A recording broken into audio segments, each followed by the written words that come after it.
If you've ever felt like you're carrying pain from your childhood, pain you didn't choose, but somehow still weighs on you, this video is for you because what we don't heal, we pass down. And inner child healing is one of the most powerful ways us Filipinos can break cycles of generational trauma. So by the end of this video, you'll understand what inner child healing is, why it's deeply Filipino, and how it can help you feel more whole for yourself, for your family, and our community.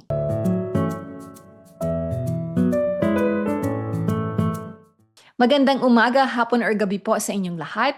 I am Dr. Net, a Filipino-American clinical psychologist. I am known as the Brown Psych in social media, and I grew up in the Philippines. I also came to the US as a young adult, and this is where I studied grad school. And today, my work centers on helping Filipinos across the world heal from generational trauma through inner child healing, ancestral wisdom, and through kapwa-centered community. Now, I want to be very clear. I don't talk about this because I am ashamed of our culture. It is the exact opposite. I love being Filipino. I love our values. I love our kapwa, our pakikisama, and just the way we sacrifice for our family. It's so beautiful. And these are also values that I teach my own kid, my own daughter. These are values that my husband and I, that we share and that we pass down to our daughter. But you know what I refuse to carry? And what I don't want to pass down is the silence, right? Especially silence around pain or silence around mental wellness or mental health issues. Because silence for too long has been our inheritance. So I wanted to share with you a quick story. When I was growing up in the Philippines as a child, I just remembered how emotions were handled. And like our community like struggles and they don't really because they don't want to air out dirty laundry, right? Like even people struggling in their marriage were told to endure or magtiis kasi ganun lang talaga, right? Or talking about our sadness or mental health. Hay nako, it's such a taboo. If you cried, you might hear just be grateful or worse, bawal magreklamo. And this is also like one of the big reasons why I started the Brown Psych. And now, currently, as we are recording this video in August 2025, we have about 101,000 followers in Instagram for the Brown Psych. And I really think that one of the biggest reasons why we have a lot of followers there is because I promised myself when I was a young kid that I really wish when I grow up, like I would be able to do something that is like different from how I'm experiencing my childhood back then. Because I grew up with anxiety, I grew up with trauma, and I had no one to turn to.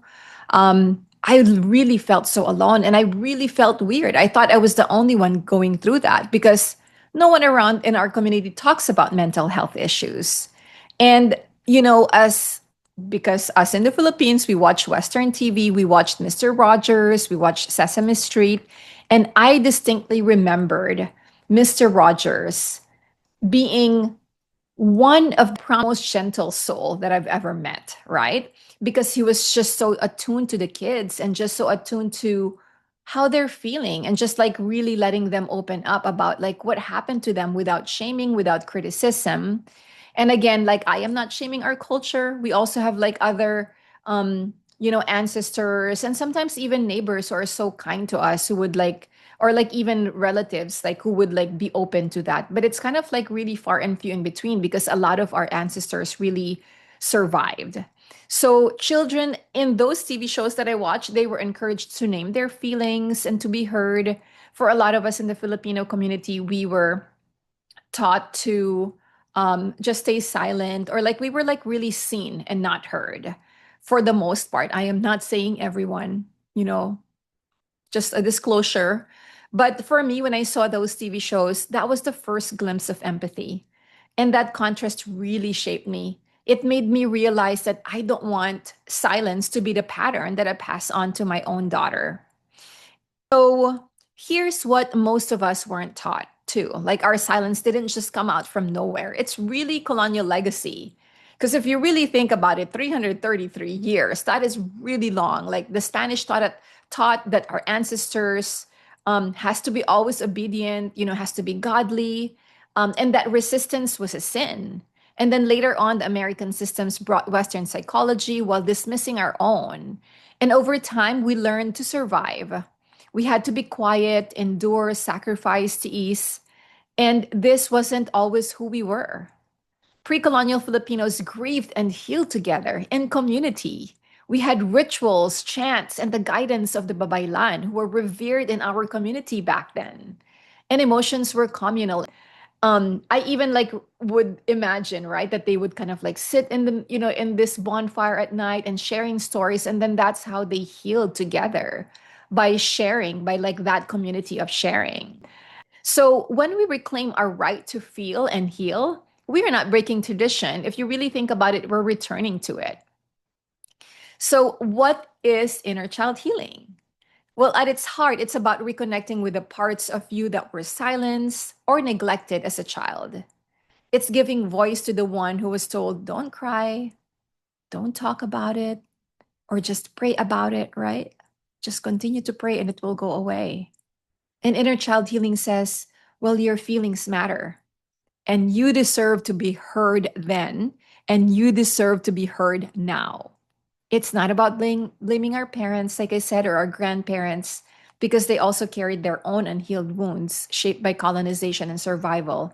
It's really about breaking the cycle so we don't hand down the silence. Why does this matter so much for us Filipinos? Well, because our trauma isn't personal, it's really generational. A child who was scolded, for instance, for speaking up may grow into an adult afraid of setting boundaries. Or a teenager who never saw emotions validated may become a parent who doesn't know how to validate their own kids. And when whole communities keep silent, wounds don't disappear. They actually echo across generations. And inner child healing interrupts that echo. It helps us name what was once unspoken. And in doing so, we transform pain into compassion. And this is why inner child healing and boundaries are so connected together. It was like maybe a couple of years ago when I actually did like a whole, course on boundaries and all that stuff. We can talk about it too here. I'll make more videos on that. But when you learn to listen to your own inner child, you stop people pleasing, right, at your own expense. And you also stop silencing just to keep the peace. Instead, we create boundaries that protect our well being while still honoring the kapwa. And boundaries, when rooted in healing, aren't rejection. They're really just a means of communication. They're a means of communication that we also care for ourselves and also for the other people, for our relationships. And if you want, by the way, to begin this journey, I have two free resources for you. One is Pagbabalik Loob, the 5 basic sacred steps to begin your Filipino inner child healing journey. These are simple, gentle steps to reconnect with your worthiness and inner safety, and that is free. And then the other one is Discover the Pre-Colonial Philippines. It's an ebook that my daughter and I created, and it is beautiful. My daughter is a creative. She's actually in the creative world. She wants to be in the animation world, and she is amazing when it comes to her artistry. And she helped create this ebook. So, this ebook reminding us of who we were before colonial silence and how memory worked help us reclaim wholeness. You can download both for free, and the links are in the description below this video. And by the way, if you're also ready to go deeper, I'd love to invite you into the Healim Collective, which is our membership for Filipinos across the globe. Either if you're in the homeland or in the diaspora, we can heal together through inner child work, ancestral wisdom, and liberation psychology. The link is also in the description below. Now that you know what Filipino inner child healing is and why it matters, you might also be wondering, how does this play out when it comes to setting boundaries, right? Because boundaries in the Filipino culture, what is that? Like, it's really, really hard to set boundaries, especially when you're setting it with our Filipino elders. And I have heard this time and again, even from my private practice clients, even from friends who grew up here in the States, especially. And in my next video, we'll dive into why Filipinos struggle with boundaries and how healing the inner child makes these boundaries possible. I will see you in the next one.